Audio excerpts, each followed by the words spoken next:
Hello and welcome to the PTCS Air Source Heat Pump Admin and Sales Training. Today we'll have a couple presenters. My name is Trevor Frick. I'm a PTCS technical support staff. I offer the PTCS duct seal trainings and also I'm a quality assurance inspector. And my name's Mark Jerome. I provide technical support for the PTCS program. I do duct seal trainings and heat pump trainings, and I'm also a quality assurance inspector. The goal of the webinar today is to deliver key program details to those who need it most, because there are many critical program details, processes, and key specifications that are important to administrative and sales staff. And traditionally with the PTCS program, we only offered technician trainings, for example, the one-day air source heat pump technician training.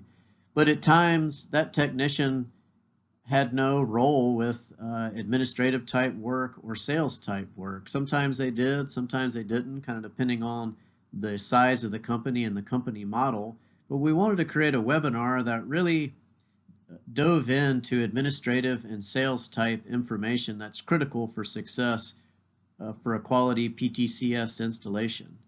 And in doing this, we went ahead and reduced the emphasis on some of this material during the technician trainings, and it enabled us to build out more technical material to offer during those trainings. The agenda for the webinar is split into 3 sections. Section 1 will just be a general overview of the PTCS program. Section 2 will get into the specifics and specifications of the heat pump installations. And Section 3 will talk about administrative type items and discuss how to interact and work with the PTCS registry. The Performance Tested Comfort Systems program, commonly referred to as the PTCS program, is sponsored by Bonneville Power Administration. It is a Pacific Northwest regional program promoting quality duct sealing and installation of AHRI-rated high-efficiency heat pumps. The program is divided into a variety of measures. First, we have PTCS and prescriptive duct sealing measure, followed by air source heat pump measure, which also includes the variable speed heat pumps, and a ground source heat pump measure.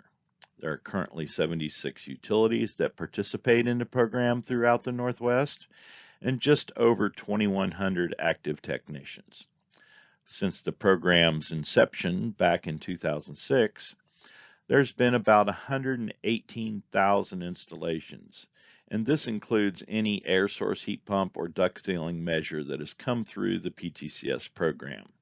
And just to give you an idea of the opportunity in the region, there's about 6.4 million people living in the BPA service territory, spread out across about 2.5 million homes. So why would you use the PTCS program outside of the incentive that's offered by your local utility? Well, there are a variety of reasons.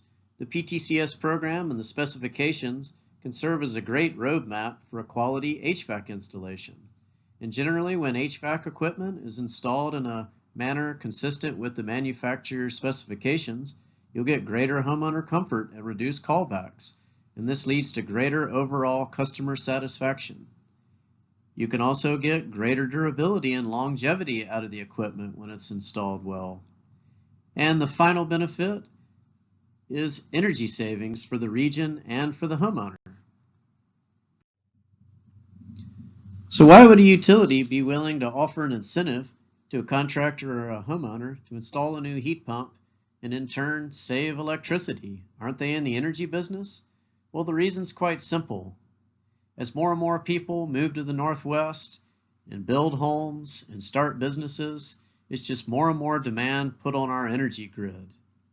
And any energy they can save at one home or a business is energy that's freed up to be sold to a new home or a new business. And so when you look at energy efficiency as a power source, you're able to compare it to all the other power generation sources around the region. And that's what this graphic is demonstrating here. As you can see, the top 2 items that are circled in red there, that's the average cost per megawatt hour for energy efficiency. and you can compare that to all the other generation sources around the Northwest. So you can see that it's way less expensive to encourage homeowners to use less than it is to actually build new power plants. And so if we can have homes and businesses use less energy, it can push out into the future the need to build more and more power generation sources. As you can see on the map here, you can see that the Northwest is quite the patchwork of different utilities. We have Bonneville Power, public utilities, and electric co-ops. We have investor-owned utilities, and we have private utilities. And this can make it pretty confusing when it comes to keeping straight all the different utility incentives available.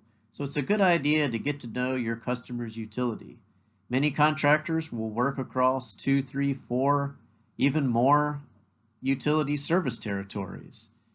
So reach out to your local utility where you're wanting to offer a PTCS incentive, figure out their processes, their incentives, and any other specific program requirements. Today we're going to be covering the blanket requirements of the PTCS program, but your local utility might have some unique items that they require. And it's also a good idea to stay in touch and get to know all the details of the actual PTCS program.